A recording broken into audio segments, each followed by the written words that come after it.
네, 오늘은 미 국채 수익률의 하락세를 살펴보고요. 저금리 환경에 걸맞는 이 배당주 세 종목 차례로 들여다보겠습니다. 그럼 먼저 이 미국 10년 만기 국채 수익률의 흐름부터 살펴보겠습니다. 연초에 이 연준의 조기 긴축 가능성이 대두되고요. 인플레이션 우려가 짙은 상황이었죠. 이 금리가 하락하면서 안전자산 선호도와 국채 상승이 이어졌고요. 미국 10년 만기 국채 금리 지난 3월 31일에는 1.74%까지 상승했고 또 장중에는 1.77%까지 폭등을 했습니다. 그러다가 4월 달 들어서 1.5%까지 잠잠해지면서 5월 달 들어서 1.4%대로 내려왔습니다. 그래서 이제는 지난 2월 이후에 연 1.3% 아래로 하락하면서 최저치를 기록했죠. 그럼 이런 상황에서는 어떤 종목들이 유리하게 작용할지 바로 세 종목 들어가 보겠습니다.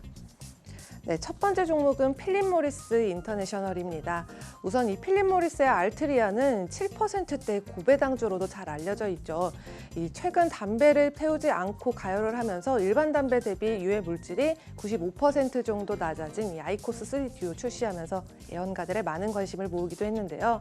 이 필립 모리스도 4.79%의 배당 수익률로 연간 이 4.8달러의 배당금을 받을 수가 있습니다. 어쨌든 이런 배당주들은 이 채권 수익률이 낮은 환경에서 좋은 성과를 내는 경향이 있는데요. 필립 모리스의 주가를 보면 오늘 장에서는 98.79달러 선에 마감하면서 이 연초 대비로는 19% 그리고 1년 동안에는 37% 정도의 상승률을 보였습니다. 그리고 오는 7월 20일 개장 전에 실적 발표 예정돼 있는데요.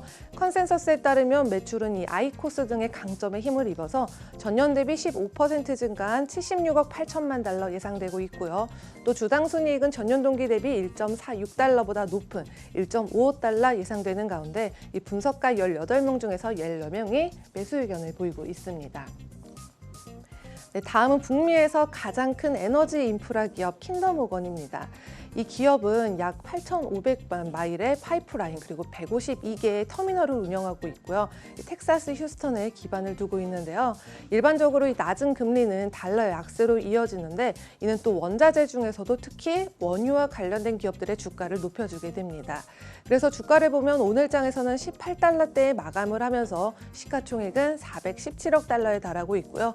연초 대비 34% 가까이 그리고 지난 1년 동안에는 26% 상승을 했습니다.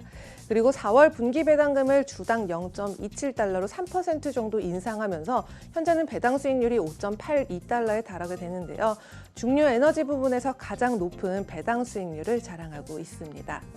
그리고 오는 7월 21일장 마감 후에 2분기 실적 발표 앞두고 있는데 이때 매출이 28억 7천만 달러에 달하고 또 주당 순이익은 0.18달러를 예상하고 있고요.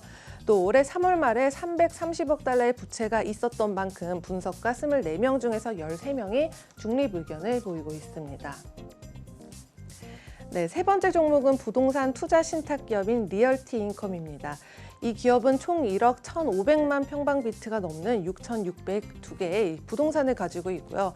특징으로 꼽자면 이 월그린 부츠나 달러 제네럴, 또 달러 트리, 또 세븐일레븐 편의점 같은 그러니까 이 경기 침체 시에도 상대적으로 위협을 받을 일이 적은 쪽에 중점을 두고 있습니다. 그래서 주가를 보면 68달러 선에 오늘장은 마감을 했고요. 시가총액은 약 265억 달러 기록을 했고 연초 대비로는 10% 가까이 또 1년 동안에는 17% 가까운 상승률 보였습니다. 그리고 리얼티 인컴은 94분기 연속이나 이 배당금을 늘려왔는데요. 현재 이 주당 2.82달러의 연간 배당금과 또 4.19%의 배당 수익률 보이고 있습니다. 그래서 이 금리 하락 환경에 적합한 종목으로 보이고 있는 만큼 분석가 17명 중에서 10명이 매수 의견을 보이고 있습니다. 지금까지 글로벌 금융시장 심쿵 브리핑 펄스였습니다.